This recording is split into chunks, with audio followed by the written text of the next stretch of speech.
There are, huge changes to the cost base of hotels, the way hotels are run, and even the fundamentals around revenue management are changing.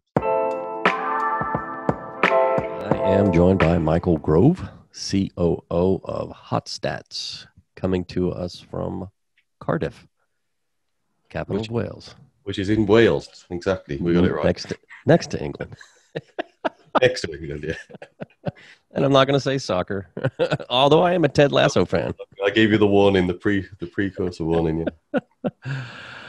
Well, so Hotstat provides hotel benchmarking data and reports, and we'll get into that a little bit later. But I want to start off with, any notable trends that you're seeing right now.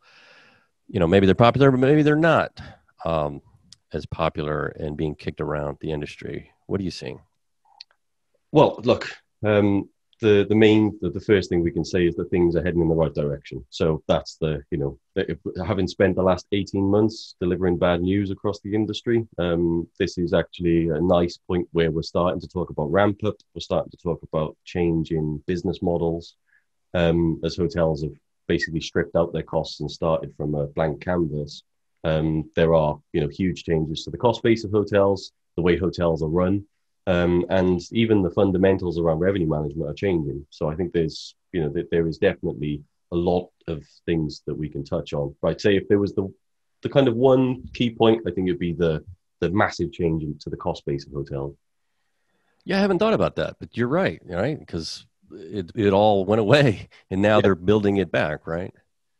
Yeah, it's very different when you do that instead of your annual review of, how much extra should we add into the hotel next year from a cost point of view based on our revenue change. This is a totally different concept. When you take everything out and you're only putting back what you really need, it changes the whole fundamentals around it. So I've been in the industry 5 years, and 5 years ago is revenue. And I started to see a trend over the past couple of years, profit. And that plays right into what you're talking about.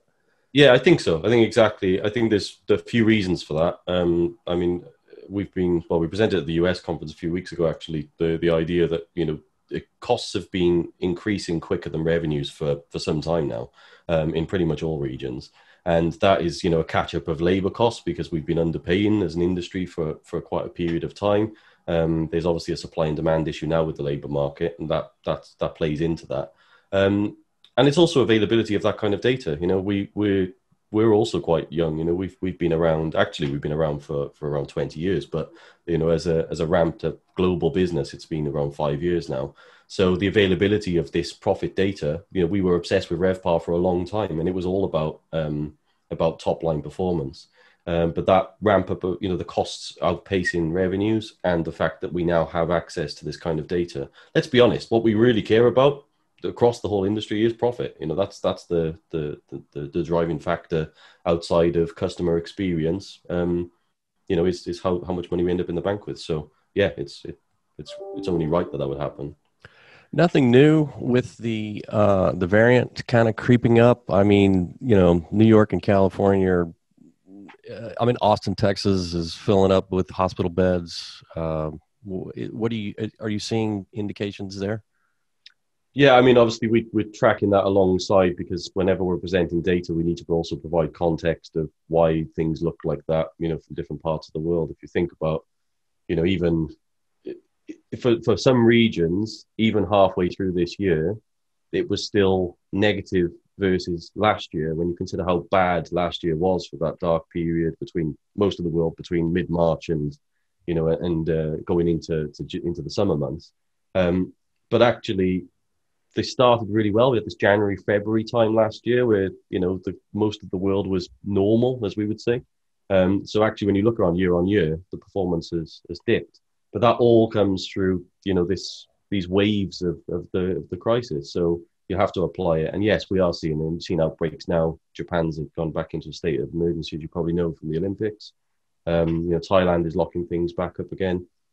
Much of Asia Pacific is not open to the rest of the world, as is the US, also closed out to the rest of the world. So there is definitely, this paranoia, I think, around the variants, and of course impacting international travel. So tell us about Hotstats. What does Hotstats look like?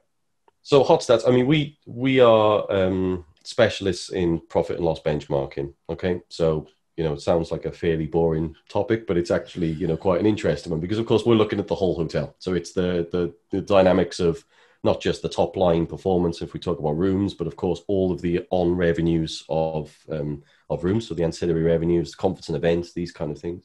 And as you go through the cost lines of the hotel, then there's that's an ever changing world as well. So we captured the full P&L on a monthly basis from hotels around the world. And we return that in the way of benchmarking and market insight to the stakeholders of the industry. The big differentiator, I think, of the thing that we hold ourselves to is that we specialize in it. It's all we do. And because of that, benchmarking financial data is not the same as benchmarking online performance or benchmarking top line performance, because there's so much granularity, there's so many things to consider. So for us, we profess in keeping things in the same buckets, comparing apples with apples, and that involves a lot of work. That involves something that to date, that's only we do that in the way that we do it. That's the major difference between you guys and STR. I'd say STR being one of them, yeah. And of course, again, I think the big difference probably is that we specialize in it. I think STR have an arm of P&L benchmarking. They also, of course, do lots of other things. But what STR are known for would be, your supply and demand data. But there are other providers that do parts of what we do. So, for instance, we capture things like distribution costs, the costs of commissions on revenues. But there are providers that specialize in that area. We just have it as one part of the P&L that we monitor. But I'd say what we do is the output of all of those other good things that you do. If you engage with other providers, that will optimize a certain part of your P&L, or hopefully optimize a certain part of your P&L, and you'll see the output through our data. And who are you working with closely? GMs, owners, revenue managers? What does that look like? But these days, we work a lot with the investor community because they're, again, needing to keep up to date with what a hotel operating model looks like.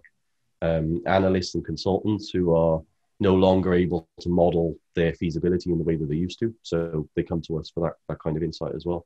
And of course, education. We do a lot of educational classes in universities around the world on, why the fundamentals of benchmarking and why profit is probably the indicator everyone should be looking at now.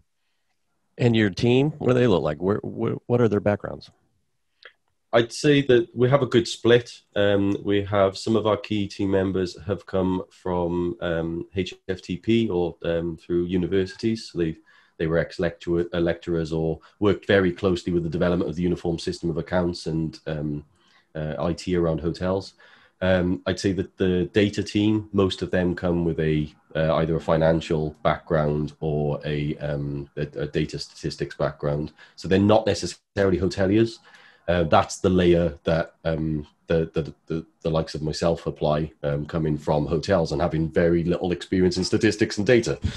So, I come as a hotel finance guy in the same way the CEO of our company is also ex-hotel finance. So we speak the language, we know what is required, and we're able to engage with the audience in a way that can really help them get something out of it. It's not just another data source.